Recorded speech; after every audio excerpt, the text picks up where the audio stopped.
Welcome to the Earth Chronicles. Tonight's video is on the Illuminati.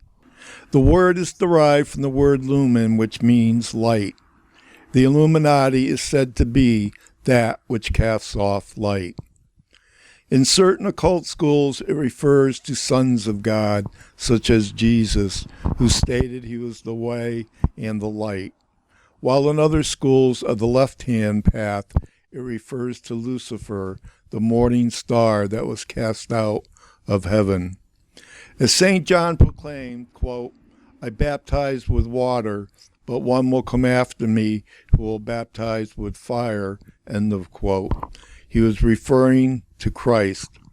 Those baptized with fire were initiated or reborn into an inner way of life on the path towards enlightenment.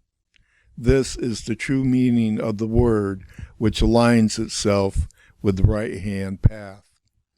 Christ was the embodiment of the inner way, as he said, quote, "I am the light of the world. He that followeth me shall not walk in darkness, but shall have the light of life," end of quote.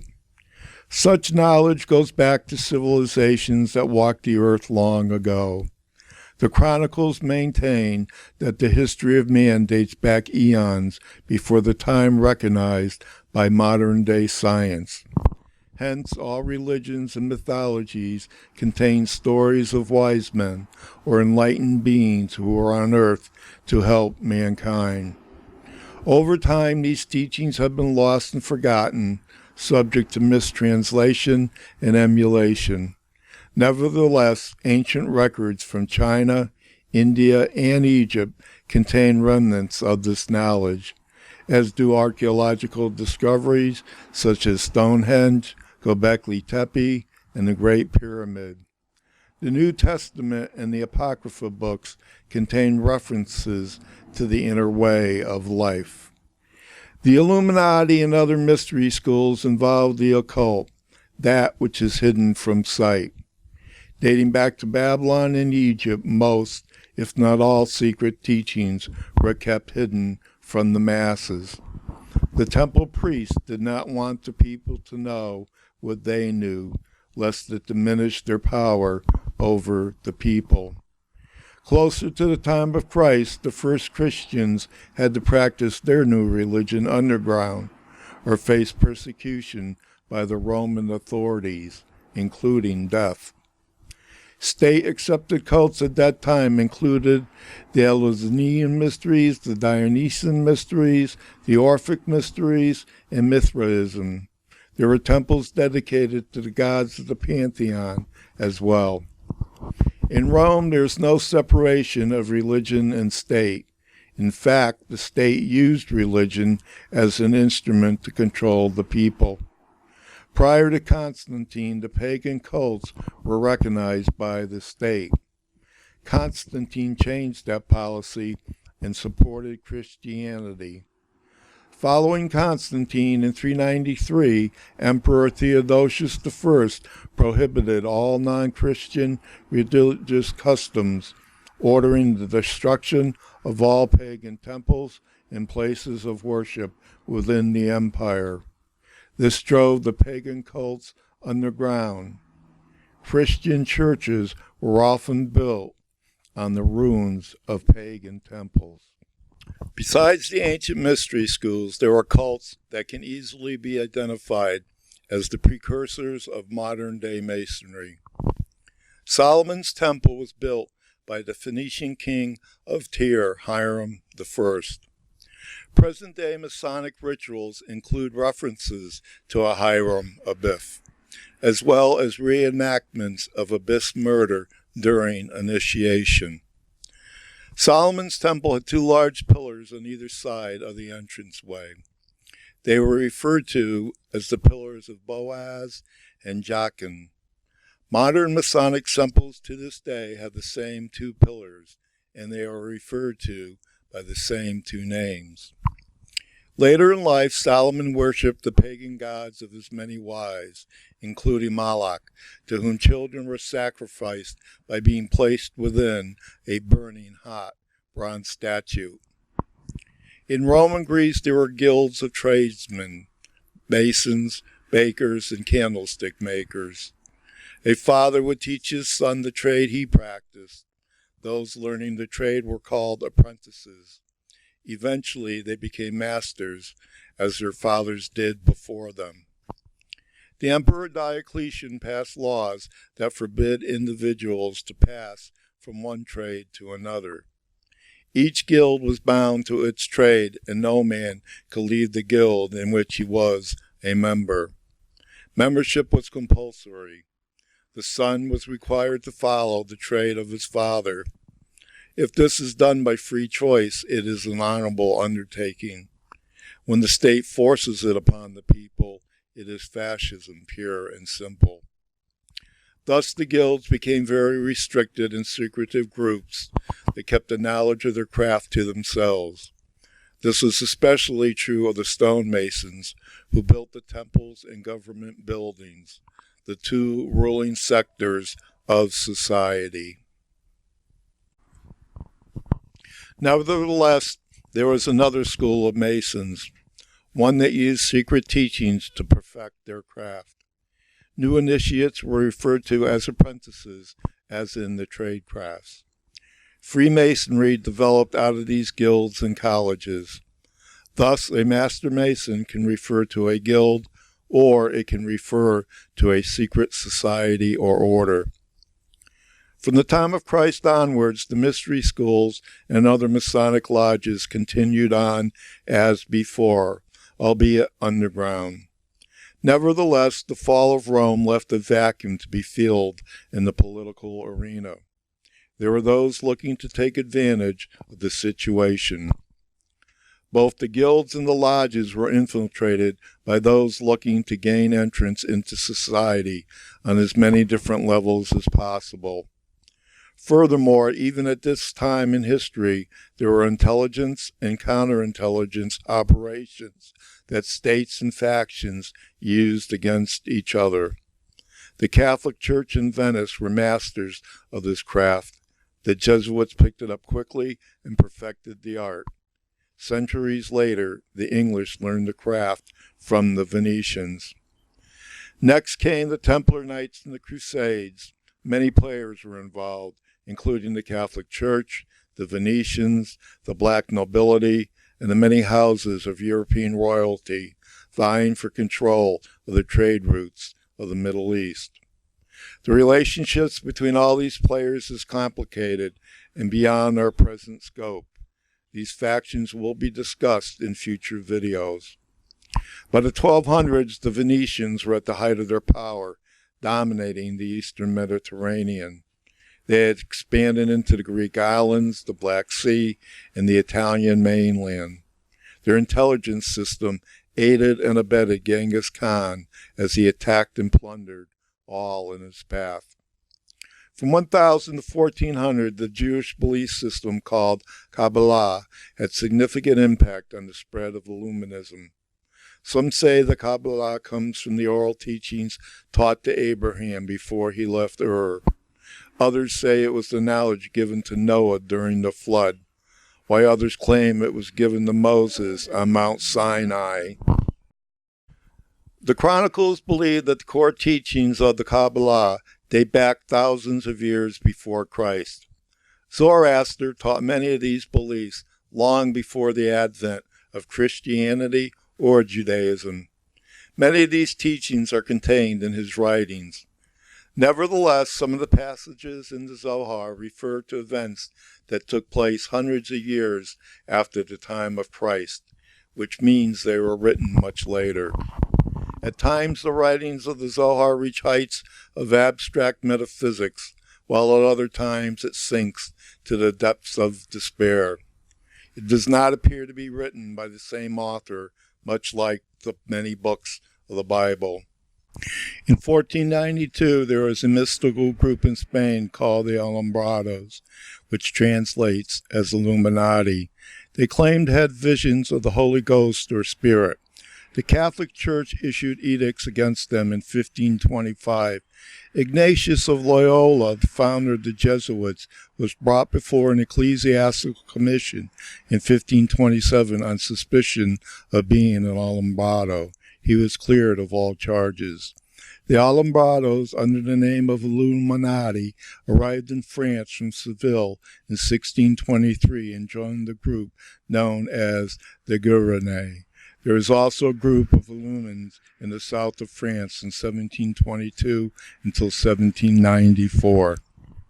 In 1754, Martinez de Pasquale, a Rosicrucian, found the order of the Alacoans, or elected priests, later known as Martinists, or the French Illuminati. Lodges were set up at Marseille, Toulouse, and Bordeaux, and finally in Paris. In 1760, Dom Ponete founded his sect of Illuminés d'Avignon, teaching the doctrines of Swedenborg. Below is a rare copy of the teachings of the French Illuminati. Adam Weishaupt is often referred to as the founder of the Illuminati. Nonetheless, this is incorrect. Weishaupt established the Bavarian order of the Illuminati on May 1st, 1776. And as we have seen, other sects go back hundreds of years, if not thousands of years before Christ. Note that May Day, the 1st of May, is a special day for those in the occult, as we'll come to see. The Declaration of Independence was signed in July of the same year, 1776. Weishaupt was born in 1758. His father died when he was 5. His godfather, Johann von Ingstadt, took him in under his care. Weishaupt's father and uncle were both professors of law at the University of Ingolstadt. Adam was a precocious child, spending his early years reading all the books in his uncle's pervasive library. At the time, Ingolstadt was a Jesuit university. Weishaupt was a quick study, and he graduated with his doctor's degree in law at 1768, at the age of 20. In 1773, he became a professor at law, a position previously held only by the Jesuits. Needless to say, the Jesuits were not thrilled. At first, things were a bit slow for Weishaupt's new order. Things then began to quicken. In 1780, Baron Knege became a member of the order. Knege was the court squire and assessor of the War and Domains Exchequer in Cassel. During the American War for Independence, Frederick II, Landgrave of Hesse-Cassel, hired out thousands of his mercenaries to Great Britain to fight against the Americans in the War for Independence. His mercenaries were his greatest source of income. He was a merchant of death who traded human souls for gold and silver. Mayer Rothschild got his start working for Frederick and his son Prince William IX, using funds from Wilhelm to make international loans with. Rothschild was reported to have been seen and known to frequent the Landgrave's castle for more than investment purposes. It was common knowledge that Frederick, and more specifically his son Wilhelm, were deeply involved in the occult, and that secret meetings involving rituals, initiations, masses, and other strange occurrences were constantly going on inside the castle at night, never during the day. Hesse-Cassel was a focal point for many things, especially those of the occult.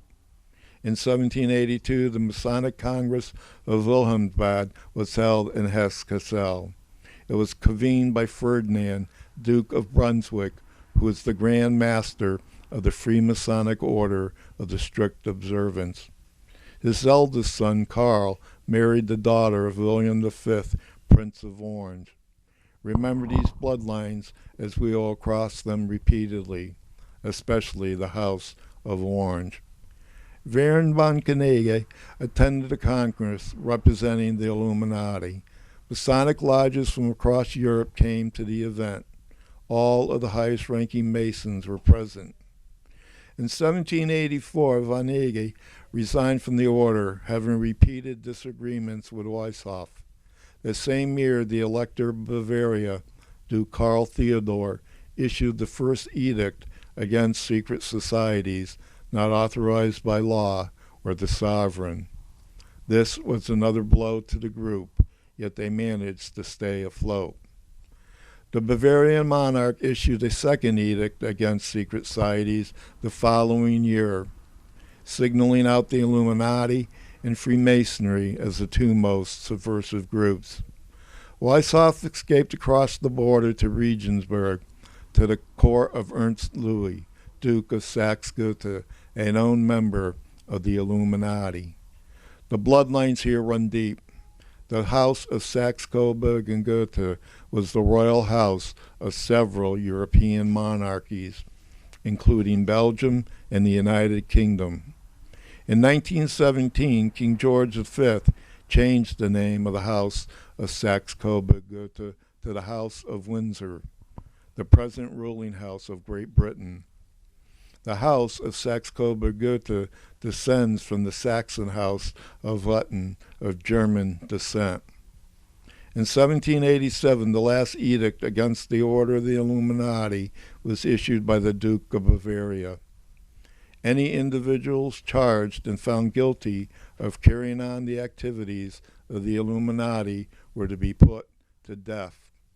This order inspired Weishaupt to stay in Regensburg under the protection of Ernst Louis, Duke of Saxe-Gotha.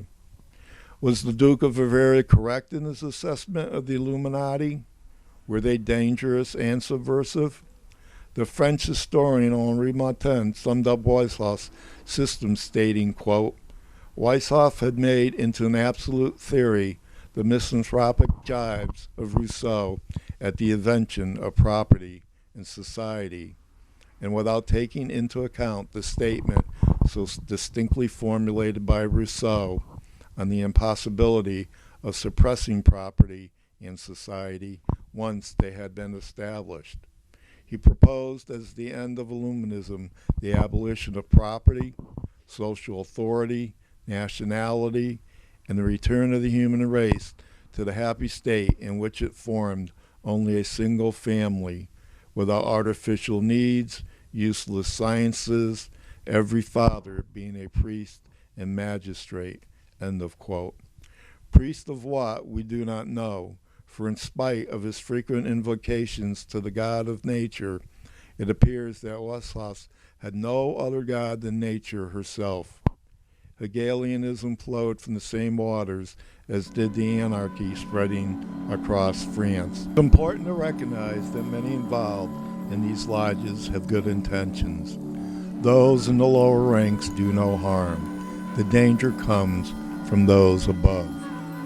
In reading the literature, one finds that infighting at the higher levels is rampant. Individuals quit and start up their own lodges claiming to have knowledge the others do not. Recall the word Illuminati is the plural of the Latin illuminatus, meaning one who is illuminated. Many claim this refers to a master mason who has received all the light that masonry can bestow. He is said to be a 33-degree Mason or an enlightened being. Is this the case? Does the written record support such claims?